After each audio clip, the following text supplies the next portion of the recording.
श्री हरिवंश, भगवान ने मनुष्य को कल्याण की सामग्री कम नहीं दी है, प्रत्युत बहुत ज़्यादा ही दी है। उम्र भी बहुत ज़्यादा ही दी है। कल्याण मिनटों में हो सकता है, पर उसके लिए वर्षों की उम्र दी जाती है। थोड़े से विचार से कल्याण हो सकता है, पर विचार करने की शक्ति बहुत दी है। सब सामग्री इतनी ज़्यादा दी है कि मनुष्य अपना कल्याण कई बार कर ले, जबकि वास्तव में एक बार कल्याण करने के बाद दूसरी बार कल्याण करने की जरूरत नहीं होती रहती। बहुत विचित्र सामग्री भगवान ने मनुष्य को दी है। जैसे एक बात पर आप विचार करो, आपको इस बात का बिल्कुल पक्का ज्ञान है कि बचपन से लेकर आज तक देश, काल, वस्तु, व्यक्ति, परिस्थिति, घटना सब बदल गए हैं, पर मैं वही हूं। बदलने वाले को छोड़ दें और जो नहीं बदला उसको पकड़ लें तो अभी इसी क्षण बेड़ा पार है। जो बदलता है वह मेरा स्वरूप नहीं है, और जो नहीं बदलता है वह मेरा स्वरूप है। बस इतना ही काम है। अनेक परिस्थितियों में, अनेक घटनाओं में आप एक रहते हैं। अनेक देशों में घूम फिर कर भी आप एक ही रहते हैं। बहुत समय बीतने के बाद आप वही रहते हैं। सब कुछ बदलने पर भी आप वही रहते हैं। जो वही रहता है, कभी बदलता नहीं, उसको आप बदलने वालों से अलग करके देखो तो बस तत्व ज्ञान हो जाएगा। और इन दोनों को मिलाकर देखें तो अज्ञान गया, खत्म। साधन करने वाले भाई बहनों के मन में एक बात जची हुई है कि मन निर्विकार हो जाए। किसी घटना का असर पड़े ना पड़े, किसी घटना का असर ना पड़े तो तत्व ज्ञान हो गया, और असर पड़ता है तो तत्व ज्ञान नहीं हुआ। इस बात को आप ठीक तरह से समझें कि असर किस पर पड़ता है। असर मन पर पड़ता है, बुद्धि पर पड़ता है, शरीर पर पड़ता है, इंद्रियों पर पड़ता है, पर आप तो वही रहते हैं। अर्थात आप पर असर नहीं पड़ता। रुपया पैसा आए, नफा हुआ तो आपका मन प्रसन्न हुआ। रुपया पैसा चला गया, घाटा लगा तो आपका मन दुखी हो गया। नफा नुकसान होने पर मन पर दो तरह का असर हुआ, पर आप तो वही रहे। नफा हुआ तो आप दूसरे थे, नुकसान हुआ तो आप दूसरे थे। ऐसा होता है क्या? बिल्कुल नहीं होता ना। अगर आप एक नहीं रहते तो नफा नुकसान दोनों का ज्ञान किसको होता, बताओ। आप तो सम ही रहते हैं, एक ही रहते हैं। आप पर असर पड़ता ही नहीं, असर पड़ता है मन बुद्धि पर। तत्वज्ञ जीवन मुक्त महापुरुष भी बचपन से जवान और बूढ़ा हो जाए तो उसको दिखना कम हो जाएगा, सुनना कम हो जाएगा, चलना फिरना कम हो जाएगा, पर उसके ज्ञान में क्या फर्क पड़ेगा? उसके ज्ञान में क्या फर्क पड़ा? शरीर, इंद्रियां, मन और बुद्धि, ये सब तो बदलने वाले ही हैं। इनमें से कोई बदल गया, किसी पर असर पड़ गया तो क्या हो गया? आप उसके साथ मिलकर अपने को, अर्थात स्वरूप को, जो आपका स्वरूप है, सुखी दुखी मान लेते हो। यही गलती करते हो। आप इस बात पर दृढ़ रहो कि मैं तो वही हूँ। सुख के समय जो था, दुख के समय में भी वही हूँ। दुख के समय जो था, सुख के समय भी वही हूँ। इस प्रकार आने जाने वाले के साथ न मिलकर अपने आप में स्थित रहना ही स्वस्थ होना है। सम दुखा सुख स्वस्था। आने जाने वालों के लिए, आने जाने वालों के साथ मिलकर सुखी दुखी होना प्रकृति है, प्रकृति स्थ है। पुरुष प्रकृति स्थो ही भुंक्ते। प्रकृति में आप स्थित हो नहीं, पर जानबूझकर उसमें स्थित हो जाते हो।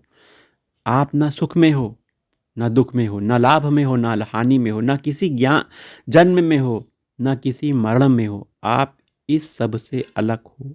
आप जानबूझकर इसको खींच लेते हो और सुख दुखी हो जाते हो। फिर कहते हो कि बोध नहीं होता। आप इसी बात में स्थित रहो कि मैं तो वही हूँ, नफ़ा हुआ तो मैं वही, नुकसान हुआ तो मैं वही।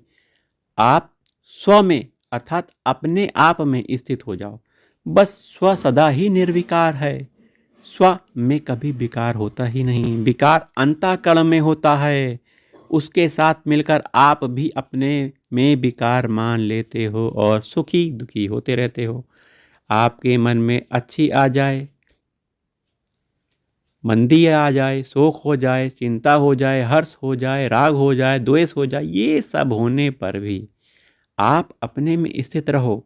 उनसे मिलो मत। उनके साथ मिलते हो, यह प्रकृति प्रकृतिस्थ होना है। प्रकृतिस्थ होने से फिर पाप भी लगेगा, दुख भी होगा, 84 लाख योनि भी होंगी, नरक भी होगा, जन्म मरण भी होगा, है ना। अतः जो बनते हैं, बिगड़ते हैं, आते हैं, जाते हैं, उनको देखकर भी आप अपने में स्थित रहो, क्योंकि आप उनको देखने वाले हो। सुखदायी परिस्थितियों को भी आप देखते हो, दुखदायी परिस्थिति को भी आप देखते हो, संयोग को भी आप देखते हो, वियोग को भी आप देखते हो। देखने वाले दिखने वाले वस्तुओं से अलग हो, यह नियम है। अतः देखने वाले आप में क्या फर्क पड़ा? देखने वाले तो आप वही रहे। हम गंगा जी के किनारे खड़े हैं, बहुत से सिलपट लकड़ी के टुकड़े बहते हुए आ गए और हमारे पास से होकर निकल गए, तो हम खिलखिला कर हंस पड़े। तो आज तो आनंद आ गया। दूसरे दिन जब वहीं खड़े पर एक भी सिलपट हमारे पास से नहीं होकर कुछ निकला, सब उधर से बहते हुए निकल गए, तो हम जोर जोर से रोने लगे। कोई पूछे कि भाई रोते क्यों हो?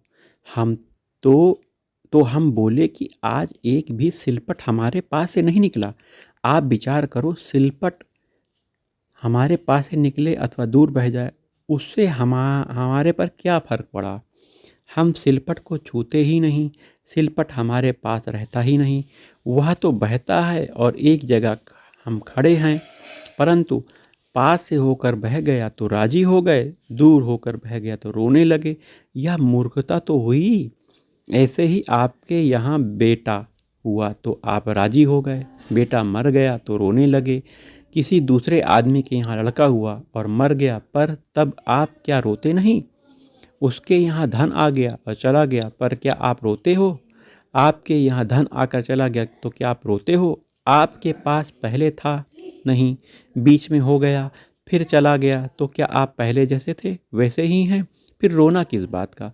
आप अपने में स्थित रहोगे तो रोगे नहीं, परंतु आने जाने वाली वस्तु के साथ चिपकोगे तो रोगे, मुफ्त में रोगे। संसार का दुख आपने मुफ्त में पकड़कर अपने पास रखा है। वास्तव में दुख है ही नहीं। भगवान ने दुख पैदा किया ही नहीं, आप ही दुख पैदा कर लेते हो। आपको क्या शौक लगा है पता नहीं। आप बदलने वालों के साथ मिलो मत, मिलोगे तो दुखी होना पड़ेगा। मैं बदलने वालों से अलग हूँ, ऐसा देखते रहो। उनसे अलगाव का साफ अनुभव होते ही सब दुख विकार मिट जाएगा। अब एक प्रश्न देखो, एक हुआ है, हम तो उनसे मिले हुए ही हैं, अलग कैसे हैं? तो इसका उत्तर क्या हो सकता है? मिले हुए आप हो ही नहीं। अगर मिले हुए होते तो आप अभी तक बच्चे ही रहते, बूढ़े होते ही नहीं, परंतु आप कहते हो कि मैं बालकपन में था, मैं आज हूँ, जबकि बालकपन आपके साथ नहीं रहा और आप बालकपन के साथ नहीं रहे। फिर आप मिले हुए कहाँ हो बताओ? शरीर आदि बदलने वाले हैं और आप ना बदलने वाले हैं। आपने भूल से आपने को उनसे मिला हुआ मान लिया है, बस इसको आप मत मानो। हम उनसे मिले हुए हैं ऐसा दिखने पर इसको आदर मत दो। प्रत्युत्तर अपने अनुभव को आदर दो कि मैं उनसे अलग हूँ। कैसे अलग हूँ? कि बचपन से लेकर अब तक शरीर बदल गया, पर मैं वही हूँ। यह बिल्कुल प्रत्यक्ष अनुभव की बात है। आप शरीर आदि से अलग हो, तभी तो बचपन बीत गया, जवानी आ गई, बुढ़ापा आ गया, पर आप तो वही हो। ऐसे ही यह जवानी वृद्धावस्था भी बीत जाएगी, आप वही रहोगे। जैसे बचपन के समय आप उनसे अलग थे, ऐसे ही आज जवानी में, वृद्धावस्था में भी आप अलग हो। अगर फिर भी इसका ठीक अनुभव ना हो तो व्याकुल होकर भगवान से कहो कि हे महाराज, हे भगवान, हमारे को इसका अनुभव नहीं हो रहा है। इतनी बात पक्की जान लो कि हम हैं तो अलग ही, चाहे अनुभव हो या ना हो। अगर अलग है ना होते तो मरने पर शरीर यहाँ नहीं रहता, साथ में जाता, अथवा शरीर के साथ आप भी यहाँ रहते। परंतु ना आप शरीर के साथ रहते हो, ना आपके साथ शरीर जाता है, फिर दोनों एक कैसे हुए? मकान में मैं रहता हूँ तो मकान में कैसे हो गया? मकान मैं कैसे हो गया? मैं मकान में आता हूँ और मकान से चला जाता हूँ, तो मकान और मैं अलग अलग हुए ना। ऐसे ही शरीर भी एक मकान है और आप उनमें रहने वाले हो। आप उनसे उसमें रहते हो, निकल भी जाते हो, उसके साथ आप एक नहीं हो। मैं शरीर से अलग हूँ ऐसा अनुभव न हो तो इसको ज़बरदस्ती मान लो। जैसे बीमारी से छूटने के लिए आप कड़वी से कड़वी दवा, चिरायते आदि काढ़ा भी आंखें मीच कर पी लेते हो, ऐसे ही स्वस्थ होने के लिए आप मैं अलग हूँ ऐसा मान लो। फिर भी ठीक अलग ना दिखे तो व्याकुल हो जाओ कि अलग अनुभव जल्दी कैसे हो। व्याकुलता जोरदार हो जाएगी तो चट अनुभव हो जाएगा। परंतु भोगों में रस लेते रहोगे तो सुख लेते रहोगे। चाहे कितना भी पढ़ जाओ, पंडित बन जाओ, चारों वेद पढ़ जाओ, पर शरीर से अलगाव का अनुभव कभी नहीं होगा, कभी नहीं होगा। तो आपका स्वरूप आपका शरीर नहीं है, मन नहीं, बुद्धि नहीं है। आप इन सब से अलग हो।